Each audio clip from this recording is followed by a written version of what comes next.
The next section is fatty acids. We're going to look at omega-3, 6, 9, your trans fats, your saturated fats.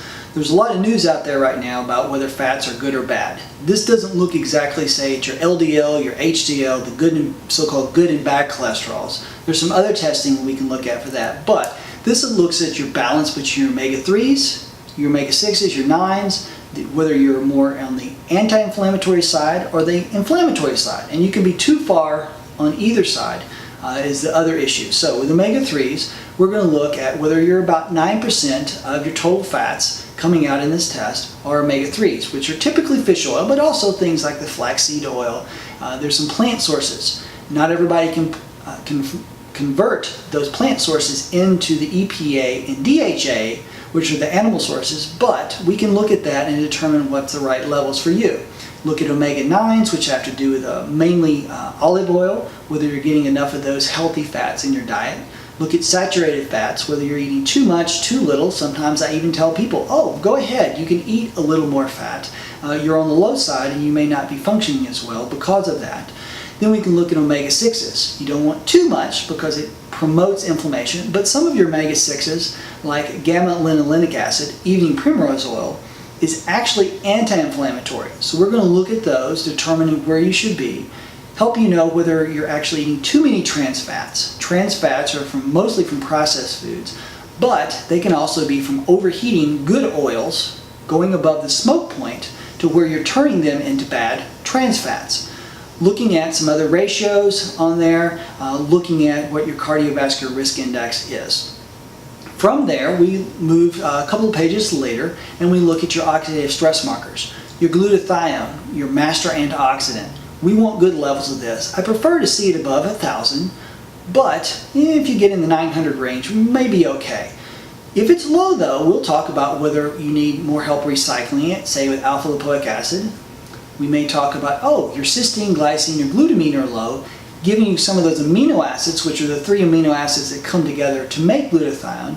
We can help boost that. There's some other things to boost that as well, and we can consider whether some genetics like GCLC are influencing your production, or your GSR is limiting the recycling, or whether you're using your glutathione well. The next two markers, the 8-OHDG and the lipid peroxides, are going to tell me whether there's damage from oxidative stress in your body.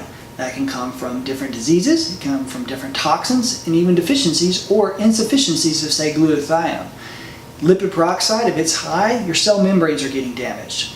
If your 8-OHDG is high, you may be at higher risk for different types of cancers. Then there's CoQ10. You need it both as an antioxidant and also for your energy cycle. And this is an important nutrient for those who are on statins or red yeast rice for cholesterol issues.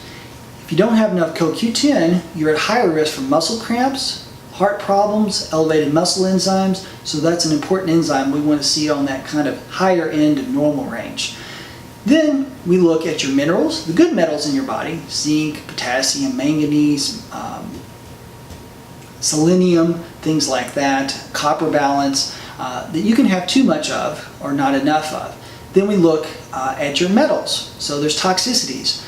We're going to look whether you've been exposed to lead, mercury, arsenic, and then we can look back at your energy cycle, toxin markers. Does it look like those things are influencing that? Now, all that together, we're going to put it together and say, you know what? This, I think, is explaining part of your health symptoms, sometimes all of it. Use that to try to personalize your plan, give you a list of things that are going to get you feeling better, and then we start taking those things away to see how much you really need in the long run.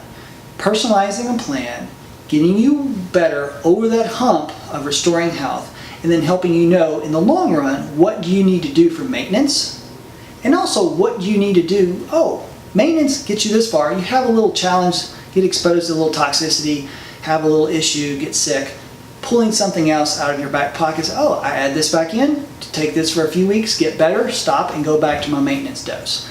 So these are all things that the Nutreval helps us do, incorporating into the other tests that we've done for you in personalizing your plan, connecting with you, restoring your health, cultivating that health in you, and then enabling you to take that information into better care for your family, particularly your children who share same diet, same genetics as you do, and knowing how to help them. So I'll look forward to talking to you about your specific results in the Nutreval at your upcoming visit. Have a great day.